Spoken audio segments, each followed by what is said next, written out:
Jake buys a brand new car. Marcus buys a 3-year-old version of the exact same car. They both think they made the smarter choice. They're both wrong because Jake never calculated what new actually costs after year 1, and Marcus never factored in what used might cost after year 3. And when you run the real numbers over 5 years, one of them walks away with thousands more in their pocket. The other one paid for a feeling. Let's keep this fair. Jake and Marcus both earn $55,000 a year. They both want the same car, a reliable midsize sedan. Same brand, same model, same trim. The only difference is the year. Jake buys it brand new. Sticker price, $35,000. Marcus buys the same car but 3 years old with 36,000 miles on it. His price, $21,000. That's a $14,000 difference on day 1. Same car, same engine, same features. One just has that new car smell and a number on the windshield that's 40% higher. Jake walks into the dealership and finances the full $35,000 with a 60-month auto loan at 5.5% interest. His down payment is $3,500. His monthly payment comes out to $601. The salesman shakes his hand, the paperwork is signed, and Jake drives off the lot feeling like he earned this. New car, 0 miles, full warranty. Nobody sat in that seat before him. Marcus finances his $21,000 car with a 48-month loan at 7% interest. Used car loans typically carry higher rates, and that's something most people forget when they compare prices. His down payment is $2,000. His monthly payment is $455. That's $146 less than Jake every single month. But Marcus doesn't get the new car smell.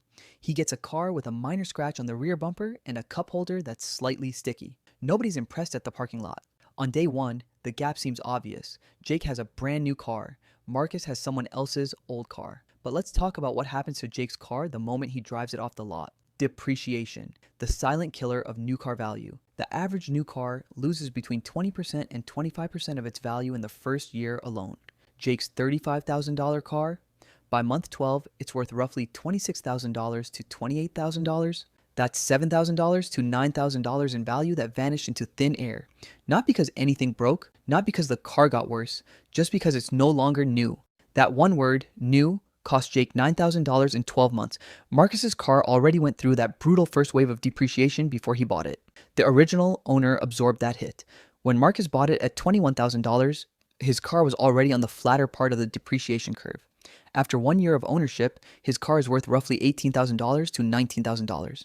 He lost maybe $2,000 to $3,000 in value.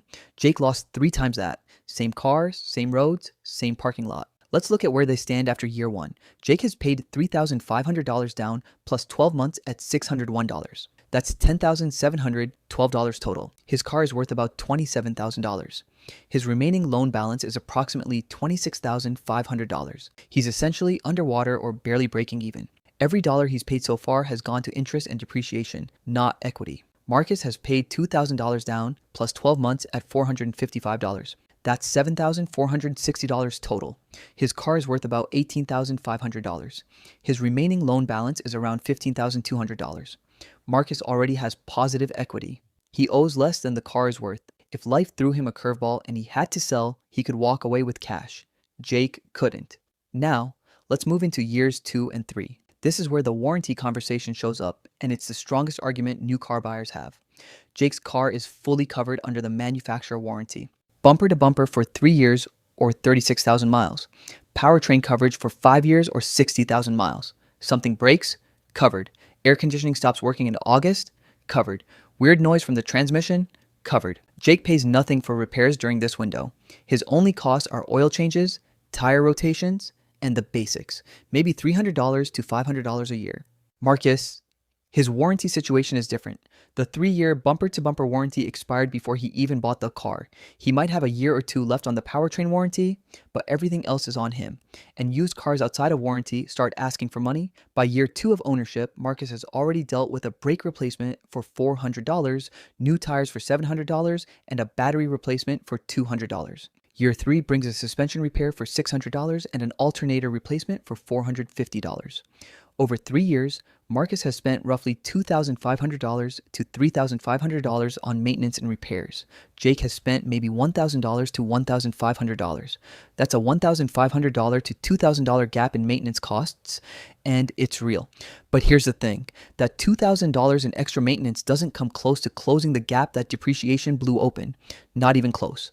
By end of year 3, Jake's car is worth approximately $19,000 to $21,000. He paid $35,000. That's $14,000 to $16,000 in depreciation. His total out of pocket, including down payment, 36 monthly payments, and basic maintenance is roughly $25,636. Marcus's car is worth approximately $13,000 to $15,000. He paid $21,000. That's $6,000 to $8,000 in depreciation. His total out of pocket, including down payment, 36 monthly payments, and repairs is roughly $20,880. Jake has spent nearly $5,000 more than Marcus over 3 years, and his car lost twice as much value.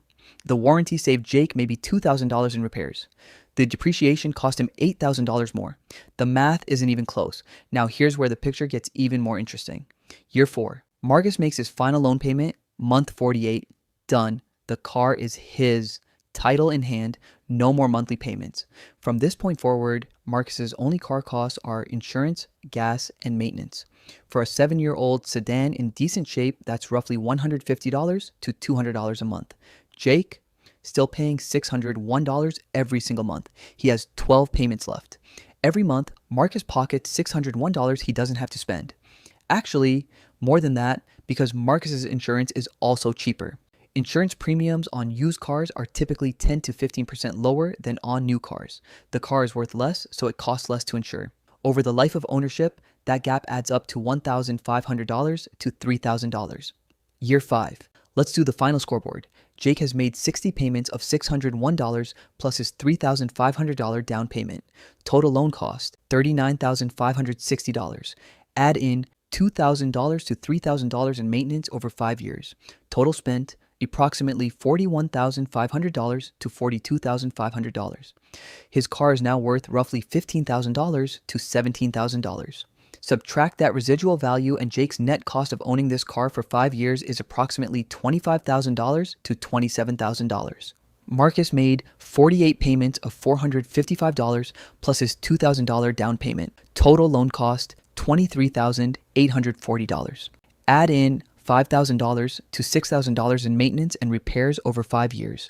Total spent approximately $28,800 to $29,800. His car is now worth roughly $8,000 to $10,000. Subtract that residual value and Marcus's net cost of ownership is approximately $19,000 to $22,000. The difference? Marcus saved somewhere between $5,000 and $8,000 over 5 years, driving the same car, on the same roads, same brand, same model. But there's a layer most people miss entirely. What if Marcus invested that $146 monthly difference from the start and then invested the full $601 during year 5 when he had no car payment?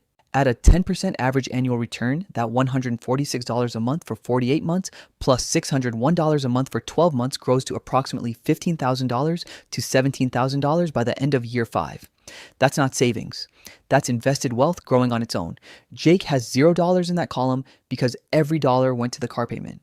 When you combine the lower net cost and the invested difference, Marcus is ahead by roughly $20,000 to $25,000 at the end of year 5 from one decision made one time on one car. Now I need to be honest about where the new car argument has real strength. Certified pre-owned programs blur the line between new and used. A CPO car is a used vehicle that's been inspected and recertified by the manufacturer, often with an extended warranty that rivals a new car's coverage. You get lower depreciation plus warranty protection. If Marcus had gone CPO, his repair costs would drop significantly, and his total advantage would grow even wider. But CPO pricing is higher than standard used, usually 10 to 15% more. It's a middle ground worth considering. New cars also come with the latest safety technology. Automatic emergency braking, adaptive cruise control, blind spot monitoring. These features save lives. If you're comparing a brand new car with full safety tech against a 10-year-old used car with none of it, the equation changes. Safety has real value that doesn't show up on a spreadsheet. And for some people, the psychological value of a new car matters. No history of someone else's driving habits. No mystery about how it was maintained. no wondering if the previous owner changed the oil on time. That peace of mind isn't irrational, it's just expensive, and you should know exactly how expensive before you decide it's worth it. There are also specific financial scenarios where new makes more sense. Manufacturer incentives like 0% financing can dramatically change the math. If Jake got 0% APR instead of 5.5%, his total interest paid drops from roughly $4,560 to zero. That closes the gap significantly. Rebates, loyalty discounts, and trade-in promotions can shave thousands off the sticker price. If the effective price of a new car drops close enough to used, the warranty and depreciation math starts to balance out. But those deals aren't the norm. They're the exception. And most people buying new aren't getting 0% APR. They're getting whatever rate the dealership offers and focusing on the monthly payment instead of the total cost. That's the real trap. Not new versus used. The real trap is making a decision based on how it feels in the moment instead of what it costs over time. The monthly payment is a snapshot. The total cost of ownership is the full movie, and most people never watch the full movie. Jake and Marcus both drove the same car, same badge on the steering wheel, same engine under the hood. One of them paid $25,000 more over 5 years for the privilege of being the first person to sit in the seat. So the next time you're standing on a dealership lot, staring at a shiny new car with 0 miles and that intoxicating new car smell, ask yourself one question. Is being first worth $25,000? Because that's not the price of the car. That's the price of new.